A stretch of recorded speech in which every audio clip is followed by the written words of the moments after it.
All right, special request for my buddy Jeff's Custom RC with attitude and gratitude. Brother, I just wanted to give you a quick little tour of my junk down here in the basement. I've got a whole other room with planes in there, but I'm not even going to get into that. I'm eventually going to migrate them down here, but I do need to organize my this was the first rack I built, and this one's only a 4-tier rack, but once I figured it out and got better, I went with 5-tier racks. My vertical, or my floor to ceiling clearance is 7.5 feet, and I'm yielding 5-tier racks. I've got one here with my park flyer size planes and smaller jets, and I got my spacing there at 12 inches apart. I'm running schedule 40 PVC, and what is it?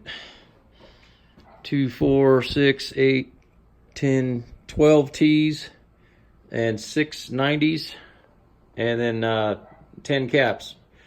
You don't have to put the caps on.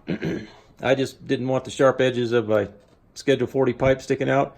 And then you can always buy that foam, cheap pipe insulation foam, and put it on there to pad up the wings so you don't have to worry about, dents and whatnot.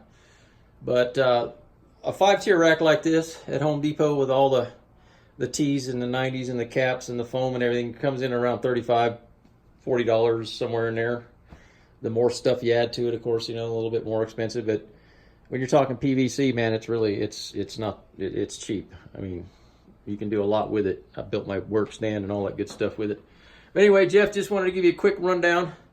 I got some old planes here. This is one of my UMXs I just couldn't part with. This is the old Pitts S1S. I had a bunch of other ones that I wound up either selling off or trading. I kind of moved away into bigger planes as I graduated.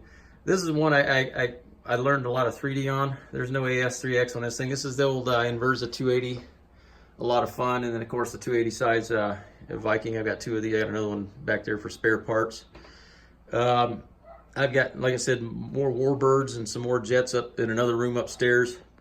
I got some planes hanging here on the rafters. P-40 Warhawk, P-39 Aero Cobra, my F4F Wildcat. I wound up moving this up here.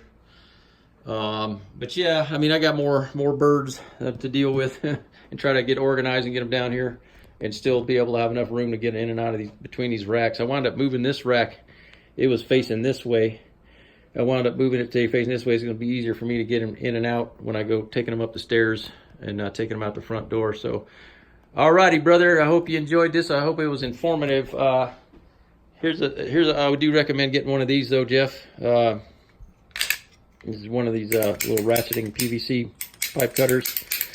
I wish I got this when I built the first rack. I wound up using a hacksaw and it took forever. So I highly recommend getting that ratchet cutting tool because it makes it a whole lot quicker. All you need is a Sharpie, a tape measure, figure out what size planes you're going to store where and how much vertical and lateral clearance you got and all that jazz, and you can actually figure it out. But 7.5 to 8 feet comfortably yields a 5-tier rack, keeps everything up off the floor. And yeah, it works great for me, brother. So I hope you enjoyed this video. Special request for you over there, Mr. Jeff's Custom RC. Man, we'll catch you on the flight line, brother. Peace.